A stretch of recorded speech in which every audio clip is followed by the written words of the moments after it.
L.A. Smith here from Kingdom Knowledge. Imagine some investigators or police officers came up to you and said, "Ma'am, sir, tell me, where were you on July 9th at 9 o'clock p.m. on 2011? You probably say, "That was a year ago." And they'll say, "Ma'am, sir, where were you?" And you'll say 9 o'clock p.m., probably at home. And they'll say, "Ma'am, sir, we have information here verifying that you were traveling south on Picker Street at 9 o'clock p.m.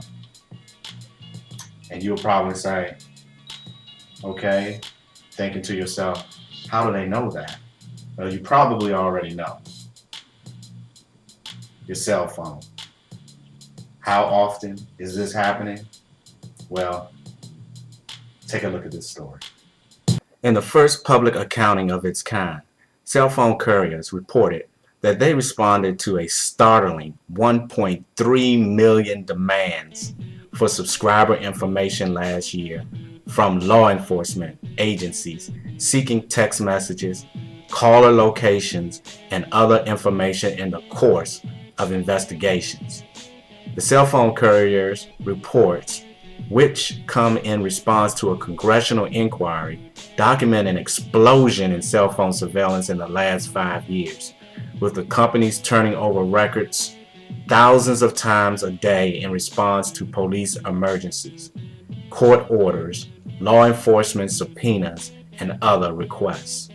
The report also revealed a sometimes uneasy partnership with law enforcement agencies, with the couriers frequently rejecting demands that they considered legally questionable or unjustified.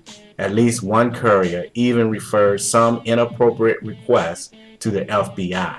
The information represents the first time data have been collected nationally on the frequency of cell surveillance by law enforcement. The volume of the requests reported by the couriers, which most likely involves several million subscribers, surprised even some officials who have closely followed the growth of cell surveillance.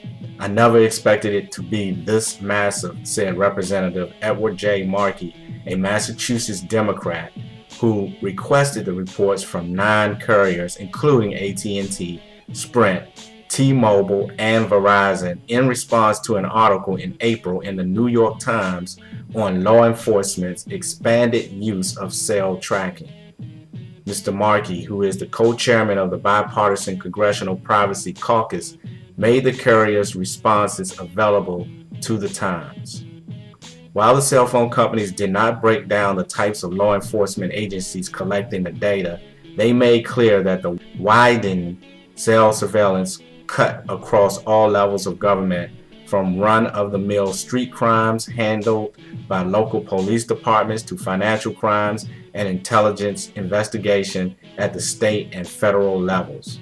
AT&T alone now responds to an average of more than 700 requests a day, with about 230 of them regarded as emergencies that do not require the normal court orders and subpoena. That is roughly triple the number it fielded in 2007, the company said.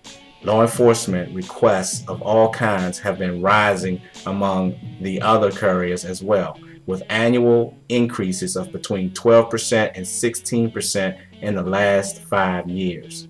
Sprint, which did not break down its figures in as much detail as other couriers, led all companies last year in reporting what amounted to at least 1,500 data requests on average a day.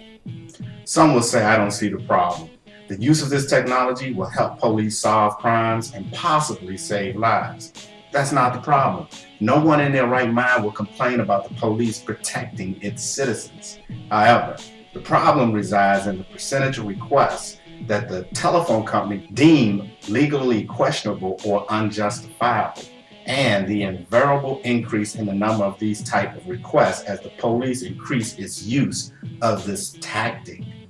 If we are not considered a suspect to a crime by the courts, we don't want our local officials taking it upon themselves to watch our every move and be reading our text messages. I think also those of you who know end time Bible scriptures also know how this technology not only can be used, but will most likely will be used as the prophecies continue to be fulfilled. Thanks for watching. Peace and love. Thanks for watching Kingdom Knowledge News.